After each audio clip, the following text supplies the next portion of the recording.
बहुत समय पहले की बात है। बगदाद में सुल्तान नाम का एक लड़का रहता था, जिसने अपना बचपन जगह जगह घूम कर बिताया था। उसके माता पिता बचपन में ही गुजर गए थे और उसे अपने जीवन को चलाने के लिए बहुत संघर्ष करना पड़ता था। इसी के चलते वह कई बार निराश होकर समुंदर के किनारे जाकर बैठ गया था।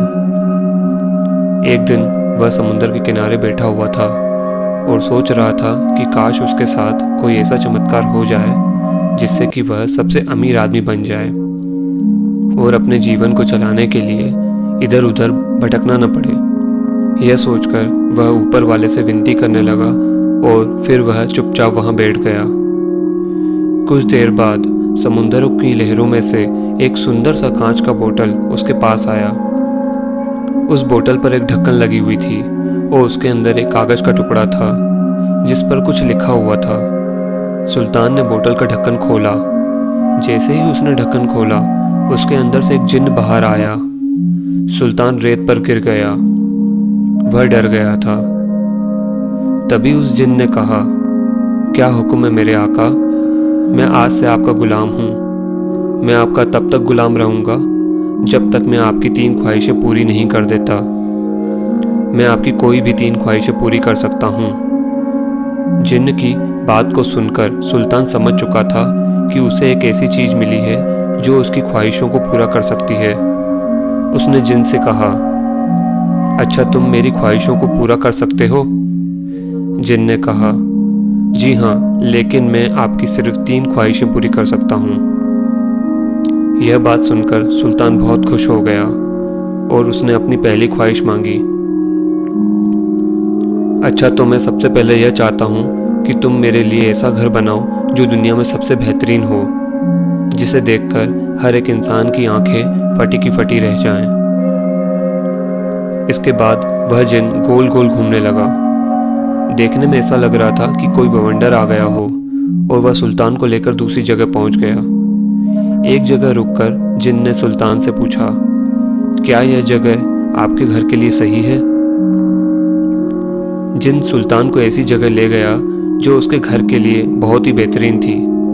उस जगह को देखकर सुल्तान ने जिन्न से कहा, यह जगह बहुत ही अच्छी है, तुम यहाँ मेरा घर बना सकते हो। सुल्तान के ऐसा कहते ही उस जगह पर जबरदस्त बिजली कड़कने लगी और देखते ही देखते वहाँ एक घर बनने लगा। कुछ देर बाद सुल्तान का घर पूरी तरह से तैयार था। ऐसा हो जाने के बाद जिन्न ने सुल्तान से कहा, मेरे आका, आपकी एक ख्वाहिश पूरी हो चुकी है। अब बस आपके पास 2 ख्वाहिशें बाकी हैं। आप चाहें तो अभी तुरंत उन ख्वाहिशों को मांग सकते हैं। सुल्तान ने कहा, नहीं नहीं, अभी नहीं, मैं तुमसे बाद में सोचकर ख्वाहिश मांगूंगा। अब सुल्तान के पास अपना महल था जिसमें वो बड़े आराम से रहने लगा। अब उसके पास नौकर, नौकरानी और खाना बनाने के लिए बेहतरीन रसोइया भी थे।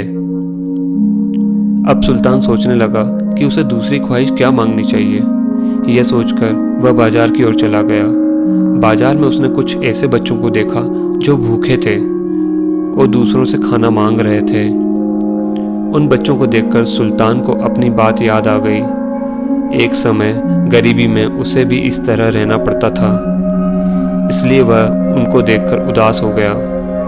वह उनके लिए कुछ करना चाहता था, इसलिए वह वापस अपने महल गया और जिन्न से बोला, मैं अपनी दूसरी ख्वाहिश मांगना चाहता हूँ। जिन्न ने कहा, जी हुक्म करिए मेरे आका। सुल्तान ने अपनी दूसरी ख्वाहिश मांगी, मैं चाहता हूँ कि आज से कोई भी बच्चा भूखा न रहे, उन्हें कभी भी खाने के लिए दूसरों से मांगना न पड़े। जिन्न ने सुल्तान की ख्वाहिश सुनी और उसे पूरा कर दिया। सुल्तान की ख्वाहिश को पूरा करने के बाद जिन्न ने उनसे कहा, मेरे आका, आपकी 2 ख्वाहिशें पूरी हो चुकी हैं। अब आपके पास सिर्फ और सिर्फ एक ही ख्वाहिश बाकी है। क्या आप उसे अभी पूरा करना चाहते हैं? सुल्तान ने कहा, नहीं, मैं अपनी तीसरी ख्वाहिश भी सोचकर ही बताऊंगा। अब सुल्तान खुश था कि उसके पास अपना खुद का महल था और बच्चों को अब से भूखा नहीं रहना पड़ता था। कुछ दिनों बाद सुल्तान को इस बात का याद आया कि उसकी तीसरी ख्वाहिश बाकी है। लेकिन वह यह भी सोच रहा था कि अगर वह तीसरी ख्वाहिश मांग लेता है तो उसके बाद क्या होगा। क्या वह जिन चला जाएगा या इसके अलावा कुछ और भी होगा। अब सुल्तान यही सोच रहा था कि इसके आगे क्या होने वाला है। तभी उसे याद आया कि उस कांच की बोतल में एक कागज़ था जिस पर कुछ लिखा हुआ था। वह तुरंत अपने बोतल को खोजने लगा। जैसे ही उसे वह बोतल मिला तब उसने वह कागज़ बाहर निकाला। उसे उस कागज़ में लिखा हुआ था, कोई भी व्यक्ति इस जिन से 3 ख्वाहिशें मांग सकता है, लेकिन 3 ख्वाहिश पूरी हो जाने के बाद उस व्यक्ति को सारी ज़िंदगी उस बोतल में कैद होकर रहना पड़ेगा। इसके बाद वह जिन आज़ाद हो जाएगा।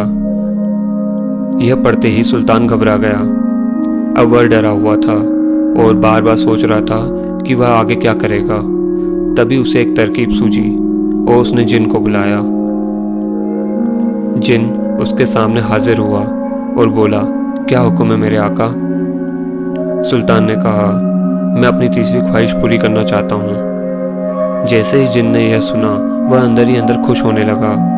वह सोच रहा था कि वह हमेशा के लिए आज़ाद हो जाएगा और उसे उस बोतल में नहीं रहना पड़ेगा। फिर सुल्तान ने अपनी तीसरी ख्वाहिश मांगी और कहा कि मेरी तीसरी ख्वाहिश है कि अब से तुम सारी ज़िंदगी मेरे गुलाम रहोगे और मेरे मर जाने के बाद तुम वापस से इस बोतल में चले जाओगे। यह सुनकर जिन गुस्से से चिल्लाने लगा, लेकिन वह कुछ नहीं कर सकता था। अगर वह ऐसा करने से मना करता तो उसे अनंत काल तक नरक में जाना पड़ता। इस तरह सुल्तान ने बड़ी चालाकी से खुद को बोतल में बंद होने से बचा लिया।